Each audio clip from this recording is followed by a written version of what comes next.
देश में हनुमान चालीसा पढ़ी जा रही है और यहाँ आप संविधान चालीसा की बात कर रहे हैं, क्या कहना चाहेंगे इस बार? देखिए, हम संविधान की बात कर रहे हैं। संविधान से देश चलता है, संविधान से सब तमाम नागरिकों के अधिकार मिलते हैं।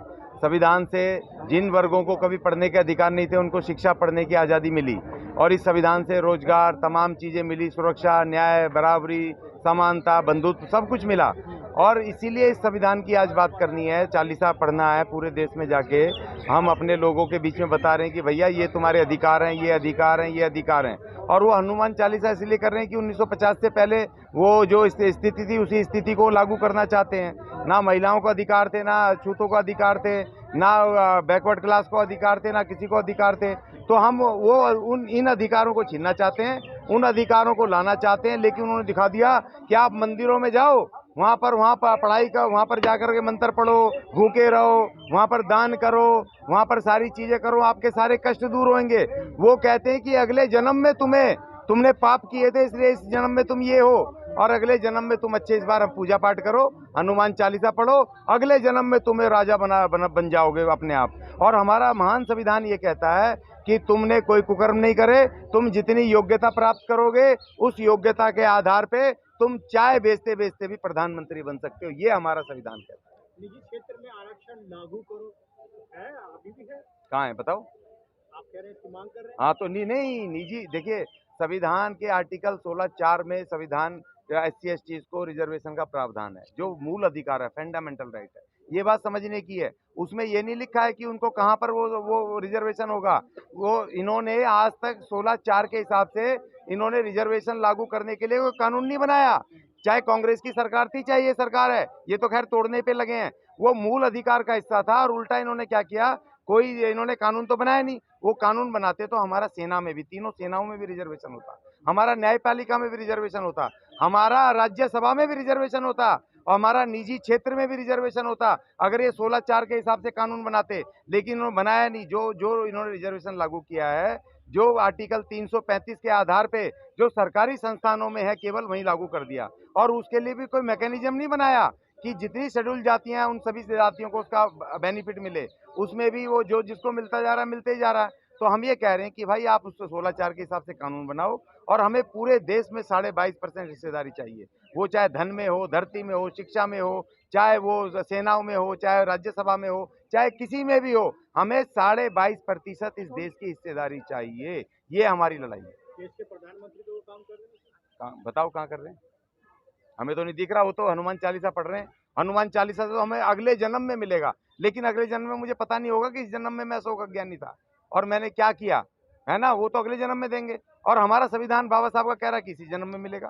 तो इसीलिए इस जन्म वाले को खत्म कर रहे हैं। वो अगले जन्म वाले को मूर्ख नहीं बना सकते ना, इस संविधान से मूर्ख नहीं बना सकते ना, लेकिन उससे हनुमान चालीसा से मूर्ख बना सकते हैं कि अगले जन्म में मिलेगा, इस जन्म में नहीं मिलेगा। क्या लगता है देश में लोग हनुमान चालीसा इतना पढ़ रहे हैं, तभी आपको संविधान चालीसा क्यों याद आई? इससे पहले आपने कोई चालीसा का क्यों नहीं याद किया? देखो, ऐसा नहीं है। हम लगातार लीगल काम कर रहे थे। SC ST के कानूनी अधिकार के लिए पूरे देश में पिछले 10 सालों से लड़ रहे हैं। बड़े बड़े केस लड़े हैं, जीते हैं, उनको न्याय दिलवाया। हमारे राजू दादोड़ा जी कर रहे हैं, पालघर से आदिवासी नेता, 5 साल से 6 साल से उनके कानूनी लड़ाई लड़ रहे हैं। वो भी तो चालीसा ही था, लेकिन हमने सड़क पर डोर टू डोर जा करके हमने लोगों को नहीं बताया था।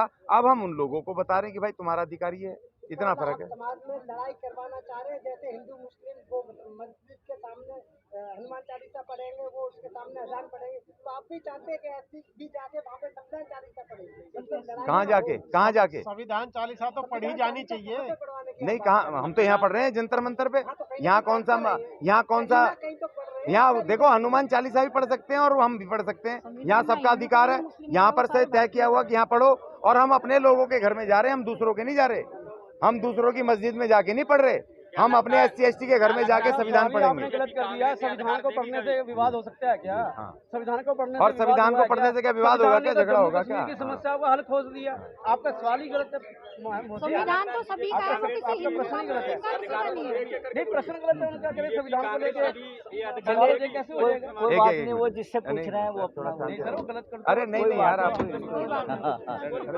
ये कह रहा हूँ सर, जो BJP या कांग्रेस पार्टी है जिससे लगातार मांग की जा जा रही है देश के अंदर तमाम पार्टियों द्वारा, छोटी छोटी पार्टियों द्वारा, आपको लगता है कि बीजेपी कांग्रेस आपके मांगों को मांगेंगी और ये अधिकार देंगी? नहीं तो वो कौन होते हैं ना मानने वाले? हम तो सरकार से बात कर रहे हैं। सरकार ना बीजेपी की ना कांग्रेस की है, यही तो हमें समझना है। जो सत्ता में आ गया, जो चुन करके जीत करके चुन के बहुमत में आ गया, वो फिर देश की सरकार है, वो किसी पार्टी की सरकार नहीं है। और अगर ये नहीं मानेंगे तो फिर अब जनता जनार्दन है, फिर हम अपना वोट के अधिकार से अपना राइट में। चलो ठीक है। देखिए संविधान 40 की बात कर रहे हैं आप, और उसी तरीके से हनुमान 40 की बात, हनुमान 40 पढ़ने वाले भी भक्त कहलाते हैं, तो संविधान 40 पढ़ने वाले क्या कहलाएंगे? हम नागरिक हैं, भारत के नागरिक, हम भारत के लोग। पहला सेंटेंस है, यहाँ भगत नहीं होते, यहाँ संविधान में नागरिक होते हैं, नागरिक। ये देखिए संविधान 40 पढ़ने का मतलब ये है नागरिक कि संविधान में पूर्ण आस्था प्रकट करना। हाँ। संविधान 40 का मतलब यहाँ यह है कि संविधान में पूर्ण आस्था बाकी प्रकट कल करना करेंगे, कल वहाँ पे और करेंगे। पूरा विश्वास प्रकट करना, ये संविधान 40 का मतलब है। नहीं, संविधान को ना मानने का सवाल ही पैदा नहीं होता।